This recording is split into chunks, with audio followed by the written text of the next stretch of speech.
Introduction to Reliability-Centered Maintenance. This is an introduction to reliability-centered maintenance starting with the 7 basic questions of RCM. The RCM process entails asking 7 questions about the asset or system under review, as follows. What are the functions and associated performance standards of the asset in its present operating context? In what ways does it fail to fulfill its functions? What causes each functional failure? What happens when each failure occurs? In what way does each failure matter? What can be done to predict or prevent each failure? What should be done if a suitable proactive task cannot be found? Functions and performance standards.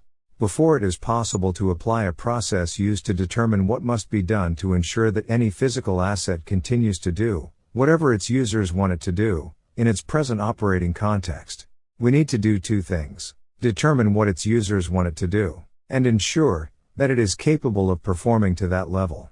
This is why the first step in the RCM process is to define the functions of each asset in its operating context, together with the associated desired standards of performance. What users expect assets to be able to do can be split into 2 categories. Primary functions, which summarize why the asset was acquired in the first place. This category of functions covers issues such as speed, output, carrying or storage capacity, product quality and customer service. Secondary functions, which recognize that every asset is expected to do more than simply fulfill its primary functions. Users also have expectations in areas such as safety, control, containment, comfort, structural integrity, economy, protection, efficiency of operation, compliance with environmental regulations and even the appearance of the asset.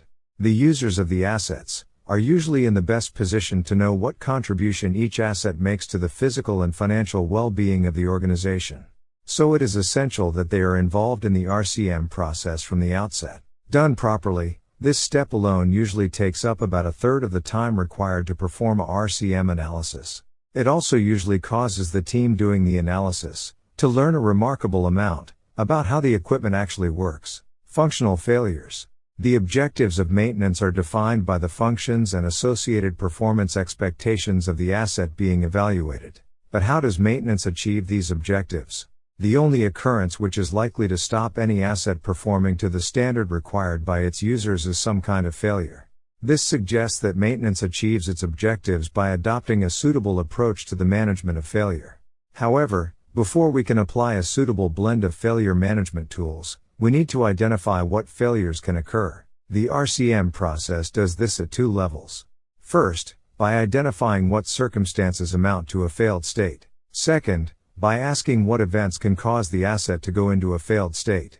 In the world of RCM, failed states are known as functional failures, because they occur when an asset is unable to fulfill a function to a standard of performance, which is acceptable to the user. In addition to the total inability to function, this definition encompasses partial failures, where the asset still functions, but at an unacceptable level of performance, including situations where the asset cannot sustain acceptable levels of quality or accuracy.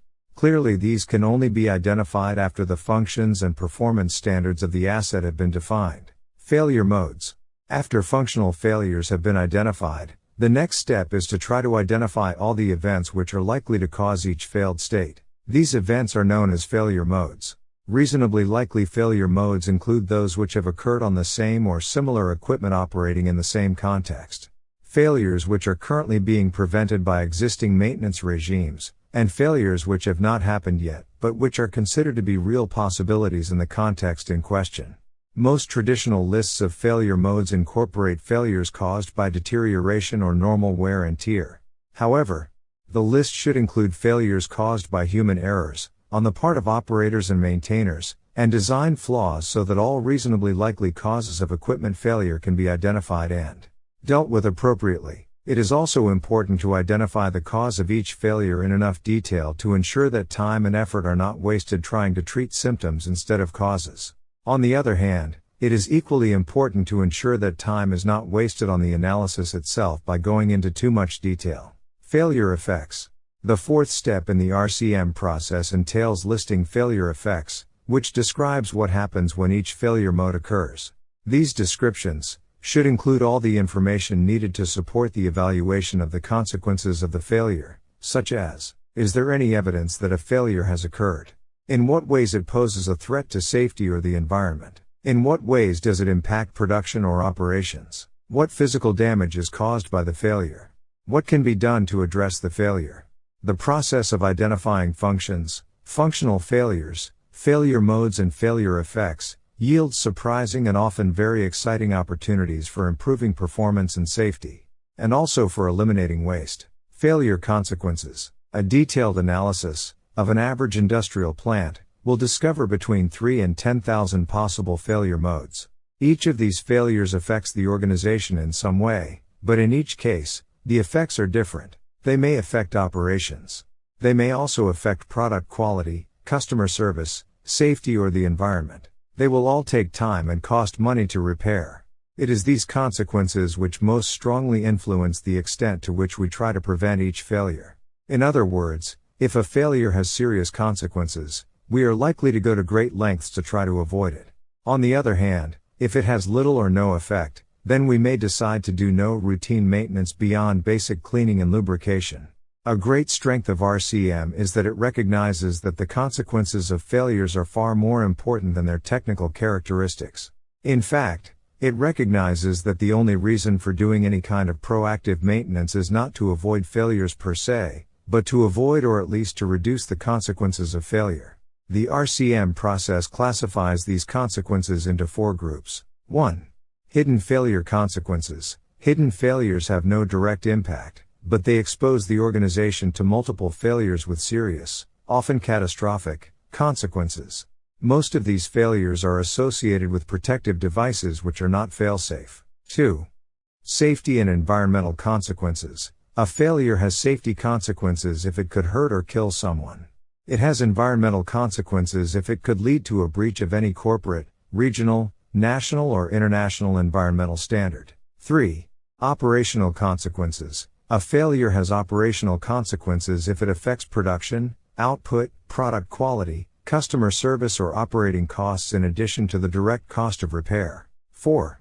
Non-operational consequences. Evident failures which fall into this category affect neither safety nor production, so they involve only the direct cost of repair.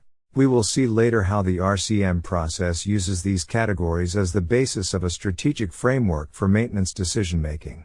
By forcing a structured review of the consequences of each failure mode in terms of the above categories, it integrates the operational, environmental and safety objectives of the maintenance function. This helps to bring safety and the environment into the mainstream of maintenance management. The consequence evaluation process also shifts emphasis away from the idea that all failures are bad and must be prevented. In so doing, it focuses attention on the maintenance activities which have most effect on the performance of the organization, and diverts energy away from those which have little or no effect. It also encourages us to think more broadly about different ways of managing failure, rather than to concentrate only on failure prevention. Failure management techniques are divided into 2 categories. Proactive tasks. These are tasks undertaken before a failure occurs, in order to prevent the item from getting into a failed state. They embrace what is traditionally known as predictive and preventive maintenance. Although we will see later that RCM uses the terms scheduled restoration, scheduled discard and on-condition maintenance.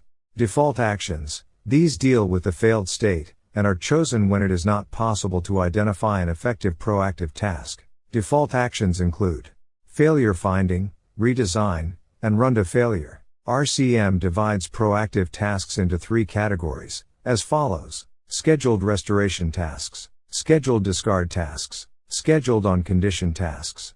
Scheduled restoration. Scheduled discard tasks. Scheduled restoration entails remanufacturing a component, or overhauling an assembly, at or before a specified age limit, regardless of its condition at the time. Similarly, scheduled discard entails discarding an item, at or before a specified life limit, regardless of its condition at the time. Collectively, these 2 types of tasks are now generally known as preventive maintenance.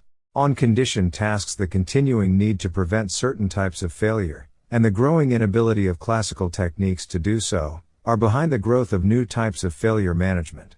The majority of these techniques rely on the fact that most failures give some warning that they are about to occur. These warnings are known as potential failures, and are defined as identifiable physical conditions, which indicate that a functional failure is about to occur, or is in the process of occurring. The new techniques are used to detect potential failures, so that action can be taken to avoid the consequences, which could occur, if they degenerate into functional failures. They are called on-condition tasks, because items are left in service on the condition that they continue to meet desired performance standards. On-condition maintenance includes predictive maintenance, condition-based maintenance and condition monitoring. Used appropriately, on-condition tasks are a very good way of managing failures, but they can also be an expensive waste of time.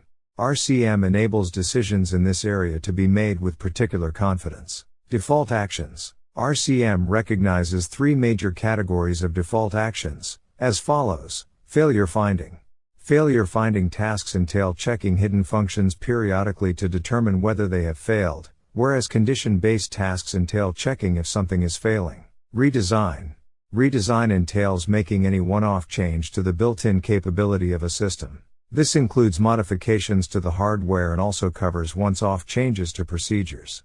No scheduled maintenance. As the name implies, this default entails making no effort to anticipate or prevent failure modes to which it is applied. And so those failures are simply allowed to occur and then repaired. This default is also called run to failure. The RCM task selection process. A great strength of RCM is the way it provides simple, precise and easily understood criteria for deciding which, if any, of the proactive tasks are feasible, in any context, and if so, for deciding how often they should be done and who should do them.